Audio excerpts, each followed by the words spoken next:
La sécurité incendie est un sujet très important lors de la conception d'un bâtiment de logement collectif. Il est donc important de comprendre les exigences réglementaires en matière de sécurité incendie. Alors, lors de notre précédente vidéo, nous avons vu qu'il existait 5 familles de bâtiments de logement collectif. Dans notre présente vidéo, c'est juste la continuité de la précédente vidéo. Nous allons voir les équipements à prévoir en termes de sécurité incendie lorsqu'on est chargé d'études courant fort, courant faible dans le bâtiment. Alors, avant de commencer, je tiens à vous remercier pour votre présence sur cette chaîne YouTube et je vous invite à vous abonner si ce n'est pas encore fait pour ne rien rater et aussi pour m'encourager à continuer car ça ne vous coûte absolument rien, comme j'aime à le dire. Et ça vaut juste une seconde, vous vous abonnez et vous likez la vidéo et c'est fait. Donc voilà. Alors nous, pour résumer, hein, nous avons vu qu'on avait 5 familles. La première famille, la deuxième famille, la troisième famille A, la troisième famille B et la quatrième famille. Donc, si vous n'avez pas vu cette vidéo, je vous invite à la regarder afin de bien comprendre la présente vidéo. Alors, en introduction, je vous ai dit que on allait voir les équipements de sécurité incendie à prévoir de notre point de vue à nous. Il faut savoir que quand on parle de sécurité incendie, ce n'est pas seulement lié à nous en tant que chargé d'études courant fort, courant faible. Il faut savoir que les architectes aussi ont des règles à respecter, les chauffagistes et donc les autres corps d'État en général ont des règles à respecter en matière de sécurité incendie. Donc nous ici, ce qui nous concerne, lorsqu'on est en première famille, il faut prévoir simplement des DAF dans les logements. Donc, si vous ne savez pas ce que c'est un bâtiment de première famille, je vous invite à regarder la précédente vidéo, les caractéristiques à prendre en compte pour savoir si on est en première famille ou pas. Donc, lorsqu'on est en première famille, il faut prévoir des DAF, détecteurs avertisseurs autonomes de fumée. C'est obligatoire. Il faut au minimum en prévoir un par logement. Vous pouvez en prévoir plus, mais minimum, c'est un DAF par logement. Donc, j'imagine que vous avez tous des DAF chez vous. Si vous n'en avez pas, vous n'êtes pas conforme à la réglementation. Donc, je vous invite à en acheter un. Ça ne coûte pas cher, hein. Je pense à 30 euros, vous avez un DAF. Et voilà, donc il faut en prévoir un lorsque vous êtes en première famille. Et lorsque vous êtes en deuxième famille, notamment en deuxième famille, là je vous ai fait un petit rappel, hein, comment on pouvait identifier les bâtiments de deuxième famille. Je ne vais pas y revenir. Donc, lorsqu'on est en deuxième famille et qu'on a des escaliers, voilà, il faut prévoir le désenfumage de ces escaliers ici.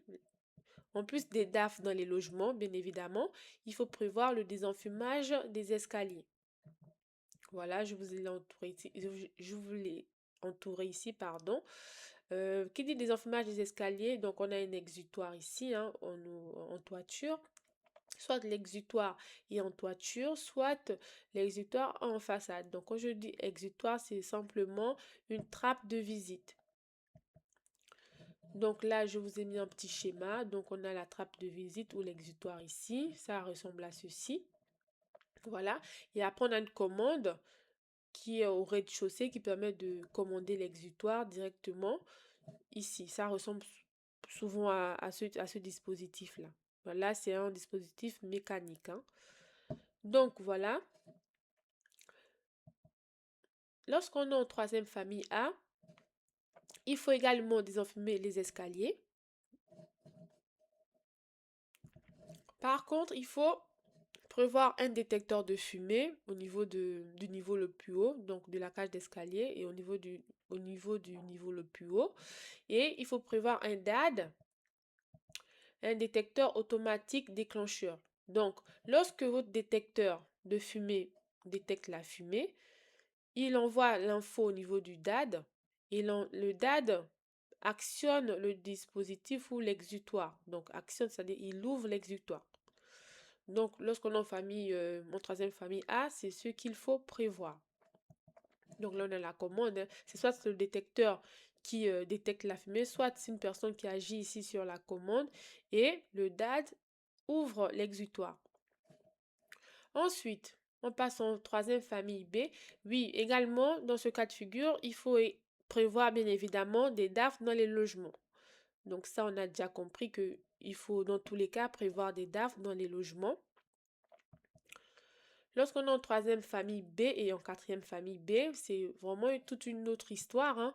Il faut prévoir des DAF dans les logements. Il faut désenfumer les escaliers, comme on l'a vu précédemment. Il faut également désenfumer les circulations. Donc, qui dit désenfumage des circulations, dit actionner les volets de désenfumage. Donc là, il y a les numéros on a numéroté un petit peu l'ensemble des équipements.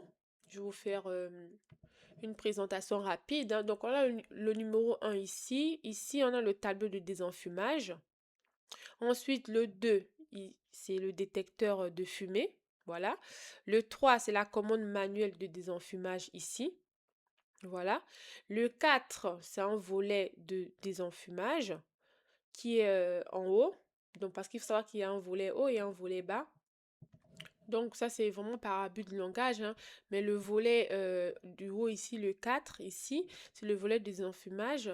Donc, c'est un clapet, hein, installé dans un conduit qui s'ouvre pour pour laisser passer la fumée vers l'extraction.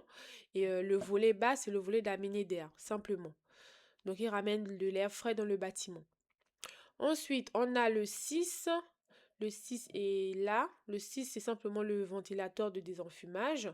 On a le 7 ici qui est le clapet de relayage. Donc, c'est un petit boîtier électrique, hein, ce clapet-là, qui sert d'intermédiaire entre le tableau électrique et les équipements. Voilà. Ensuite, on a le Prestostat. Le 8, c'est le Prestostat.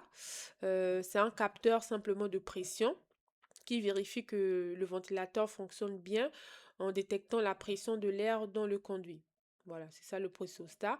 Et le 9, c'est généralement, si je ne me trompe pas, des ouvrants de secours. C'est une ouverture, hein, manuelle de la fenêtre ou de la trappe qui permet d'évacuer la fumée naturellement si le système automatique ne fonctionne pas. Donc, c'est vraiment une sécurité. Donc, voilà, vous n'êtes pas obligé de connaître tout ça, hein, si vous êtes à vos débuts. Simplement ici, il faut savoir que quand on est en troisième famille B ou en quatrième famille, il faut que la circulation soit désenfumée. Bon, tous ces équipements-là de désenfumage, c'est généralement au lot CVC plomberie. En tant que chargé d'études courant fort, courant faible, ce que vous devez prévoir, ce sont les détecteurs ici automatiques de fumée et les déclencheurs manuels. Voilà, c'est tout ce que vous devez prévoir lorsque vous êtes chargé d'études courant fort, courant faible. Donc, c'est quand même intéressant de comprendre le fonctionnement et de comprendre les limites de prestation. OK? Donc, une fois que ça c'est dit, j'espère que c'est clair pour vous. N'hésitez pas si vous avez des questions. euh, Vous pouvez me le dire, voilà, je vous répondrai. Parfois, si il n'y a pas de chauffagiste, vous pouvez éventuellement le décrire, hein, mais vraiment, ce n'est pas votre boulot de prévoir le désenfumage des circulations. J'espère que c'est clair. C'est quand même assez important de le savoir. Sinon, parfois, on se perd, on se dit que c'est à nous de le faire, c'est à nous de le prévoir, or que c'est pas forcément le cas. Donc voilà, nous sommes à la fin de cette petite vidéo rapide. Enfin, nous allons voir lorsque nous sommes en... Ah oui, bon, je vous ai remis ici détecteur de fumée et commande manuelle pour vous dire que c'est ce dont vous êtes à la charge. Et voilà, c'est tout. Ensuite, on a fini toutes les familles, voilà. Mais lorsqu'on a peut-être famille en troisième famille B ou en quatrième famille et que nous sommes dans le cas de figure d'un logement foyer, il faut savoir qu'il y a une subtilité. En plus du désenfumage des escaliers, du désenfumage des circulations palières, il faut également prévoir un système de sécurité incendie. Voilà, de catégorie B. Donc, qui dit catégorie B dit CMSI. Et il faut prévoir donc dans ce cas de figure des sirènes d'alarme et des déclencheurs d'alarme. Lorsque nous sommes dans le cas de figure d'un logement foyer. C'est quand même une petite subtilité, mais c'est important de savoir ça. Parce que vous pouvez vous dire que oui, je suis en troisième famille B, je prévois mes détecteurs dans les circulations, mes DM également. Mais vous ne prévoyez pas les DM en plus pour les alarmes d'incendie. Donc là, il faut le savoir, hein, il faut le savoir. Donc on prévoit des... Ici, on a des diffuseurs sonores dans les circulations. Et lorsqu'on est dans un logement ou dans un dortoir où il y a plus de 10 personnes, il faut prévoir également des diffuseurs sonores dans ce dortoir. Donc voilà, je ne suis pas allée dans les détails hein, pour vous expliquer les diffuseurs sonores ou les DAD et tout. Je ne suis pas allée dans les détails parce que ce n'est pas le but. Si vous voulez entrer en profondeur, je vous invite à faire vos recherches sur Internet et ou à me poser des questions en dessous de cette vidéo. Donc voilà, nous sommes arrivés au terme de cette vidéo.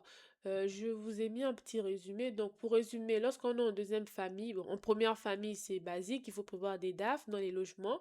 Lorsque nous sommes en deuxième famille, il faut prévoir à minima euh, un désenfumage de la cage d'escalier. Je ne vous l'ai pas dit, mais dans ce cas de figure-là, vous n'avez pas grand-chose à faire, hein. L'archi sait qu'il faut désenfumer, votre collègue chauffagiste sait qu'il faut désenfumer les escaliers. Normalement, c'est lui qui doit le décrire. Par contre, lorsqu'on est en troisième famille A, vous avez des dates, donc vous devez décrire votre date dans votre CCTP et votre détecteur de fumée également dans votre CCTP pour que l'entreprise en prenne compte et le chiffre. Donc voilà. Ensuite, lorsqu'on est en quatrième famille B, A et B et quatrième famille, il faut prévoir des désenfumages dans les escaliers. Il faut prévoir le désenfumage des circulations. Et il faut également, donc là, qui dit désenfumage, dit détecteur, dit DM, donc voilà. Ensuite, logement foyer, vous prévoyez un équipement de sécurité incendie, donc un système de sécurité incendie avec une centrale de sécurité incendie, des diffuseurs sonores et des DM. Donc voilà, j'espère que cette vidéo est claire pour vous. N'hésitez pas à réagir en commentaire si vous voulez que je vous fasse une version détaillée ou une vidéo sur comment vous devez décrire vos éléments dans votre CCTP. Je me ferai un plaisir de vous faire cette présentation-là. Mais il faut savoir que cette chaîne YouTube a pour but de vous informer sur vos missions en tant que chargé d'études et ou chargé de conception. Je ne vais pas forcément dans les détails, donc n'hésitez pas à remplir le formulaire de contact hein, pour me solliciter si vous voulez un accompagnement sur vos projets ou si vous voulez, vous avez des questions vraiment spécifiques à vos projets, je pourrais éventuellement vous répondre. Donc voilà, merci pour votre présence et n'hésitez pas à vous abonner, à mettre un pouce vers le haut. Voilà, je vous souhaite un bon dimanche, prenez bien soin de vous et on se dit à très vite.